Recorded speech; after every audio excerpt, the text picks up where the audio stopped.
Mr. Speaker, with your leave, I rise to make what I consider to be a very small contribution to the debate on the bill shortly entitled the Non-Government Organizations Amendment Bill, and at the same time to second the motion for its second reading. This bill, as noted by the Honourable Mover for number 7, would have had its first reading on the 4th of March, and that the proposed amendments also follow more extensive amendments to the parent bill that would have been debated and passed in this House on the 23rd of January 2020. Mr. Speaker, when the last set of amendments to the NGO Amendment Bill, if I can briefly refer to it that way, in 2020, when it was passed in this House, it was fully understood at that time that the main legislative objective was that of further strengthening our nation's financial services framework. Those amendments, as noted by the Honourable Mover, then and reiterated now, would have meant that it would be essentially improving our country's resilience by making us more infrastructure, financial services infrastructure, more impregnable, if I can use that word, to possible incursion, and at the same time, the flourishing of criminal elements who would want to use the NGO landscape as a sort of vehicle for such offenses. As a result of that last set of legislative amendments, Mr. Speaker, were also meant to ensure at the same time that there were safe forms of investment for our citizens and residents in a world that was already damaged by acts of terrorism and also by the funding of activities that would lend to the proliferation of weapons of mass destruction.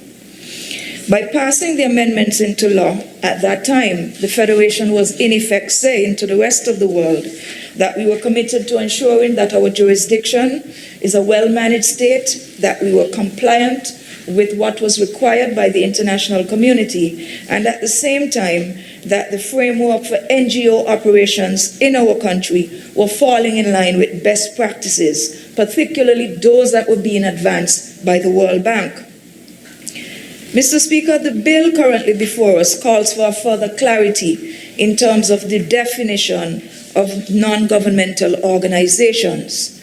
As was stated by the Honourable Mover of the bill, an amendment to Section 3 of the Parent Act is being sought in defining an NGO. And if I can just read that definition: a non-profit making non-governmental body, organization, or association whose aims, nature, and objectives are primarily for the benefit of the public and shall include activities that are patriotic, religious, charitable, for scientific inquiry, community development, for sustainable development, human rights, artistic, for protection of animals, social, professional, or sporting character, or the like. The interesting point I would like to raise here, or at least I think it's interesting, is that inasmuch as we are doing these amendments to satisfy the World Bank, I should point out to the House what is the definition that the World Bank attributes to an NGO. And it is simply this: that non-government organizations are private organizations that pursue activities to relieve suffering, promote the interests of the poor, protect the environment, provide basic social services, or undertake community development. With all due respect, Mr. Speaker, I think the definition that this government is moving towards goes above and beyond even what the World Bank is asking, which indicates to my mind our serious commitment to ensuring that our NGO infrastructure is as all-embracing as possible to provide for community development, for charitable organizational development in the country, but at the same time that we leave nothing to chance. So I think in that respect, we have even surpassed what the World Bank would have been asking us to do here.